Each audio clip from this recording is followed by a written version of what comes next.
اللہ کے محبوب علیہ السلام نے ارشاد فرمایا، جب اللہ جل شانہ کسی کو پسند فرماتا ہے، کسی سے محبت کرتا ہے، اس کو قبولیت کے درجے پہ فائز المرام کرتا ہے، تو اس کے اوپر مصیبتوں کے پہاڑ ٹوٹنے شروع ہو جاتے ہیں۔ مصیبتیں، ابتلائیں، آزمائشیں یہ پیغمبروں کی زندگیوں کا حسن ہیں، لیکن ان کی زبان پہ شکوے کا ایک حرف بھی نہیں آیا۔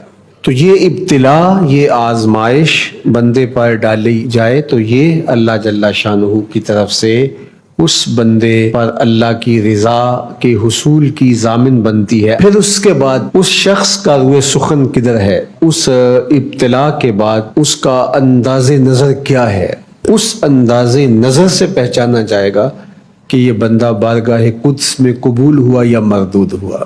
اور امتحان انہی سے لیا جاتا ہے جو آپ کے سسٹم میں داخل ہوں، ورنہ کسی سے امتحان لیا ہی نہیں جاتا۔ موج کریں، زندگی گزاریں، بعد میں دیکھیں گے۔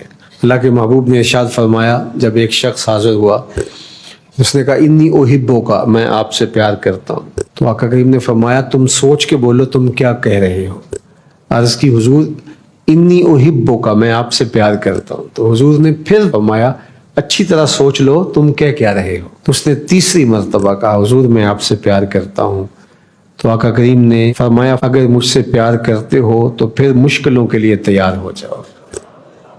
جو سیس تلی پہ دھر نہ سکے وہ پریم نگر میں آئے کیوں۔ اس کوچے میں ملامتیں بھی سہنی پڑتی ہیں، تکلیفیں بھی اٹھانی پڑتی ہیں، پھر فصیلے دار پہ سروں کا چراغاں بھی کرنا پڑتا ہے، دکھ جھیلنے پڑتے ہیں، تکلیفوں سے گزرنا پڑتا ہے، لیکن ان سارے پروسیس کے باوجود زبان پر شکوے کا ایک حرف بھی نہیں آنے دینا ہوتا۔ تو درد کا نصیب ہو جانا، مصائب کا آ جانا، تکلیفوں کا آ جانا، لیکن اس کے نتیجے کے اندر آپ کا رب سے تعلق گہرا ہو جائے تو یہ سمجھ لو کہ تمہارے رب نے تمہارے ماضی کے اعمال قبول کر لیے ہیں۔ دوسرا سبب حضرت ابو ہریرہ رضی اللہ تعالیٰ عنہ سے ہے کہ جب اللہ کسی بندے سے محبت کرتا ہے تو جبریل امین کو اللہ تعالیٰ آواز دیتا ہے کہ فلاں بندے سے میں محبت کرتا ہوں، تو بھی اس سے محبت کیا کر۔ تو جبریل اس سے محبت کرنے لگ جاتے ہیں۔ ثم ینادی فی السماء، پھر آسمان میں منادی کروا دی جاتی ہے کہ فلاں بندے سے اللہ محبت کرتا ہے، جبریل امین محبت کرتے ہیں، لوگوں تم بھی اس سے محبت کیا کرو۔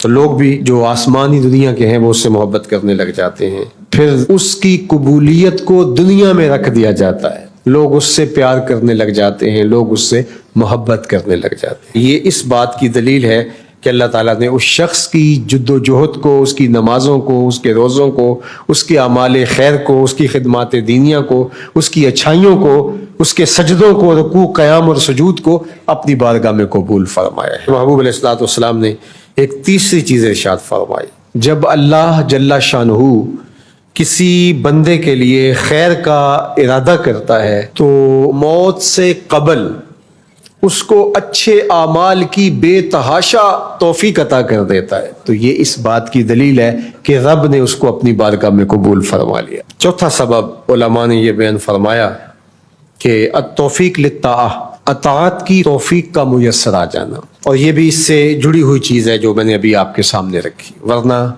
کئی لوگ گھر سے نکلتے ہیں نیکی کے لیے تو رکاوٹ آ جاتی ہے اور واپس آ جاتے ہیں، اور کوئی لوگ ایسے ہوتے ہیں کہ وہ کسی کام کے لیے نکلتے ہیں، راستے میں نیکی کرنے کا موقع مل جاتا ہے۔ تو یہ ہے اللہ کی توفیق اور اللہ تعالیٰ کی عطا۔ ایک یہ سبب بھی علماء نے بیان کیا، ان یفرح العبد اذا ذکر اللہ، کہ بندے کی کیفیت ایسی ہو جاتی ہے اس نیکی کے مسلسل اعمال کے بعد کہ بندہ جب کوئی پھر نئی نیکی کرتا ہے اس کو چاہ چڑھ جاتا ہے، وہ نیکی سے خوشی، روحانی مسرت، باطنی فرحت و بشاشت محسوس کرتا ہے۔ لیکن اگر نیکی کرنے کے باوجود کوئی فرحت نہیں ہوتی اور گناہ کرنے کے باوجود کوئی ندامت اور شرمندگی نہیں ہوتی تو پھر سمجھو کہ یہ اندر کا معاملہ خراب ہو چکا ہے، اس کے علاج کی طرف متوجہ ہونا پڑے گا۔ تو بہرحال یہ علامتیں ہیں، ہم اللہ کے حضور عرض گزار ہو سکتے ہیں، مالک یہ مبارک مہینہ گزرا، ہم نے اپنی کوشش کے مطابق جو ہم سے ممکن ہوا، بہت کمزور ہیں، ہماری نمازیں بے روح، ہمارے سجدے رکھے، ہمارے اعمال بہت ساری چیزوں سے لتھڑے ہوئے، تو یہ روزے رکھے، نمازیں پڑھی، جو کچھ جیسا بھی ہے مالک ہم سے تو یہی ممکن تھا، اور ہماری کوتاہیوں کی وجہ سے ایسے ٹوٹے پھوٹے سجدے ہم سے ہو سکتے تھے، مالک جو ہوئے اپنی بارگاہ میں قبول فرما، اور اللہ یہ علامتیں بھی ہمیں نصیب فرما، اور ہمیں باطن کی ستھرائیاں بھی، خیالوں کی پاکیزگیاں اور سوچوں کی عفتیں بھی نصیب فرما دے.